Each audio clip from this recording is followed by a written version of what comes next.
Hey everyone, Michele Brandt here coming at you live on Monday.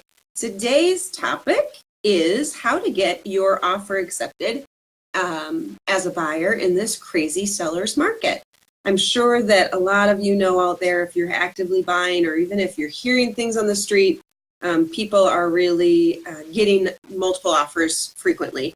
Sellers are. So there are some ways to strategize, putting yourself in a better position than just throwing a dart at the wall and hoping it sticks. So I'm going to share a few different things that I've seen in my experience and in my past that has worked, and hopefully they will be helpful for you. So the very first thing about getting offers accepted is that timing is everything. So time is always going to be of the essence. How quickly you can get to the property, to get in, to see it, how quickly you could get an offer in, how quickly you can get your pre-approval done. It'll be really important to work with a loan officer that doesn't work 9 to 5. Typically, a lot of banks and credit unions do that. Not all of them. Some of them work nights and weekends, but you'll definitely want to work with somebody that works from start to finish for you and not 9 to 5, because if somebody clocks out at 5 o'clock and they're done until 9 the next day, and at 7 you go see a house and you want to make an offer and the offers might be due by 9 p.m., you could miss it, and that would not be fun. So you definitely want to make sure that you work with somebody, with a whole bunch of people on the team that work from start to finish for you.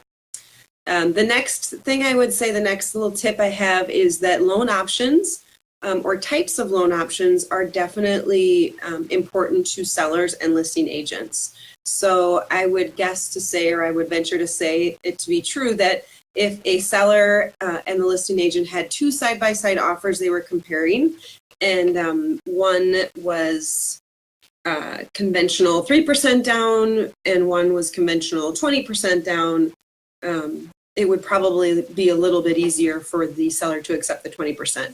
Now, I'm not saying you have to have 20% down. Most people don't have 20% down, but I am saying it would be important for you to make sure that you look at all loan types and all loan options, because that down payment does matter. There are other factors and variables that matter other than just the down payment and the type of loan. Seller concessions, that's the seller paying your buyer's closing costs. Those are certainly important to look at and consider a buyer paying their own so that the seller nets a little bit more money. Another thing that you would want to look at is your inspection contingencies and closing dates. So not that you shouldn't get an inspection. I believe you absolutely should on every single property. But maybe shorten that time period or shorten the closing, or really find out what the seller's looking for in order to help make the offer look more attractive. Based on my experience, I work with some really great real estate agents, and a couple of tricks that I've seen them do when they're presenting the offer is to strategize the timing of the offer. So making sure that the timing of it doesn't have any sort of delay or doesn't get set aside because it wasn't put in a timely fashion. So when you know you want to make an offer and when you know it's likely going to be in multiples, it's important to get that made right away so that you can be first and foremost. Another couple of things I've seen agents do is I've seen them have buyers write heartfelt letters to the seller about their property, about the neighborhood, just about their situation, just to personalize it a little bit and make sure that it looks, that it's just coming from the heart. I've also seen people actually do videos. Hopefully a listing agent would show that video to the sellers. I guess they don't always have to, but a video would also be a really nice touch to just set your offer aside or apart from the rest, excuse me. Last but not least, to wrap up, I have a couple of loan officer or mortgage banker tricks that really work well. And I would say I've got 3 little tricks that I use pretty frequently to make sure that we get our buyers' offers accepted. Actually just did this last night. So late yesterday, I got a call from an agent and they wanted to make an offer, and the offers were due by 8 a.m. this morning, so we need to act fast. So I called the buyer, got the loan app, got the docs, pulled the credit, everything looks great on the file, sent off the letter, and then I actually emailed, because it was after 10, I emailed the listing agent and let them know that I fully pre-approved the buyers. They're very solid, and there's nothing that's going to stand in our way of getting this transaction done in a timely manner. So just reiterating and reassuring the listing agent that the loan officer on the other end definitely knows what they're doing and takes a really proactive role is super, super important. I think that definitely helps. So either calling the listing agent when it's normal business hours. I didn't feel like calling on a Sunday night at 10 p.m. So I sent an email. I probably could call this afternoon, but I'll check in with my agent to make sure that would be appropriate first.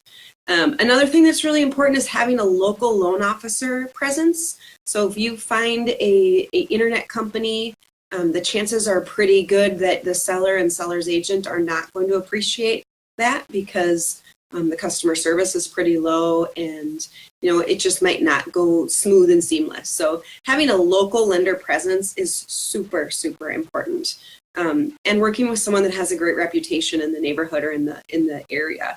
You want to work with someone that definitely knows what they're doing, that's been, got a good reputation in the industry because the industry is really small. And so checking around to make sure that those are part of your process is important.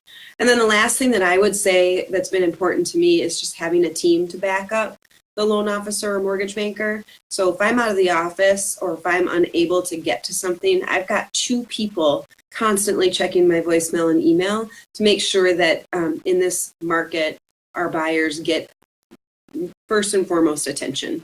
Once the offer is accepted, Ashley takes care of the file from that point to the finish line. But her and Gabe on my team definitely step in the beginning stages and get those buyers pre-approved and get those pre-approval letters out. I have frequently seen them do it past 9 p.m. on a weeknight. So we just work for you. That's important to have a team because you don't want the process to skip a beat. So that is what I have today. Hopefully that was beneficial on how to get your offer accepted in this busy seller's market. I hope everyone has a great day. It looks beautiful and it's supposed to be 70 today, so hopefully you can get out and enjoy the warm weather. Thanks everyone, take care.